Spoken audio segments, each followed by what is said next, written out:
અરે દેવી, આ મહેલની અંદર તો કુમકુમના પગલા પડે છે અને અવકાશથી ડેક નીચે ઉતરી ગઈ છે અને પારણિયામાં એક કુંવર હતા એની જગ્યાએ બબ્બે કુંવર ઝૂલે છે. તો લાવ એ માટે હું આ વાતની જાણ હું પ્રધાનને બોલાવીને કરું. હે આજે દાસી ના બોલાયા પ્રધાન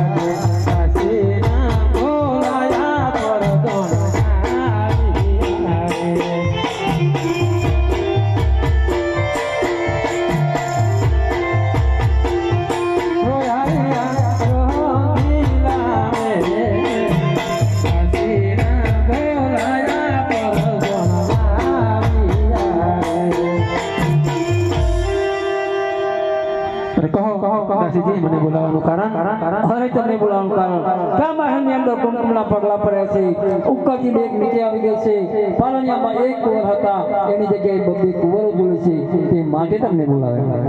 તે માટે તમે મહારાજાને જાણ કરો. જો હોયા પરદોન બોલાવે રાજન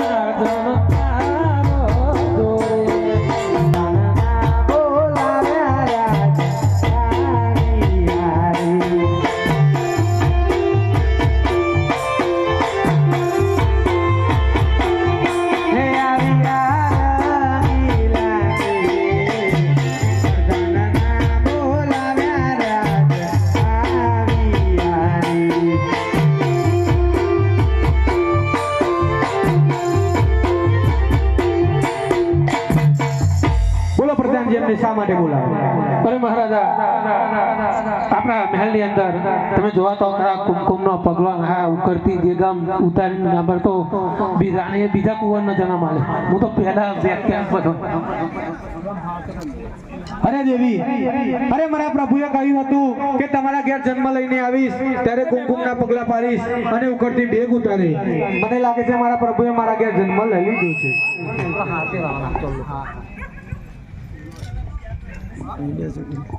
હવે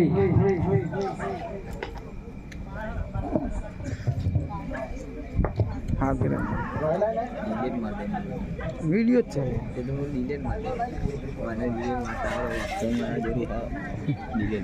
વિડિયો તો લાગે એવો મારું નહીં તારી ખોલાય જ્યારે વડોદરા ગામમાં પગ મૂક્યો ત્યારે રામદેવ જન્મ લેતા હતા.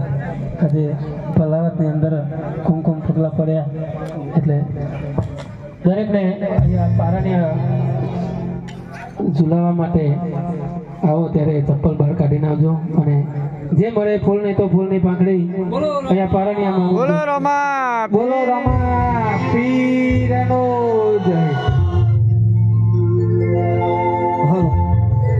અહીંયા તમને બધાને ખબર જ હશે આમ તો કે આ મંડળની અંદર અમે જેટલા માણસો કામ કરીએ એમાં એક પણ કોઈ રૂપિયો લેતા નથી.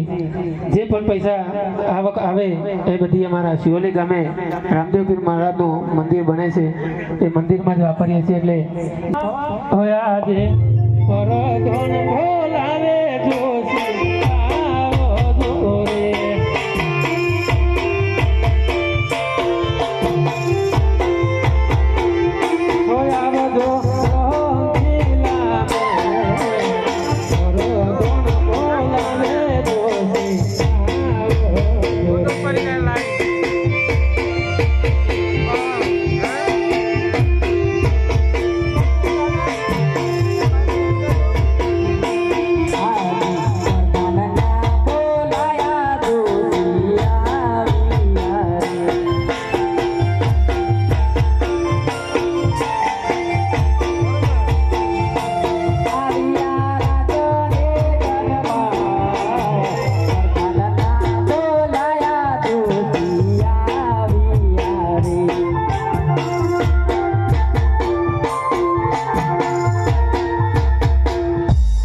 અને જોશીના અભિનંદન છે. અરે દસી મહારાજ તમને પણ પ્રધાનના પ્રણામ છે. બોલો પ્રધાનજી, અમને શા માટે બોલાવ્યા? તમારા મહારાજે બોલા આપણો કમાલ પર મહારાજા અને જોશીના અભિનંદન છે. અરે તમને પણ મારા અભિનંદન છે. બોલો મહારાજા, અમને શા માટે બોલાવ્યા? અરે જોશી મહારાજ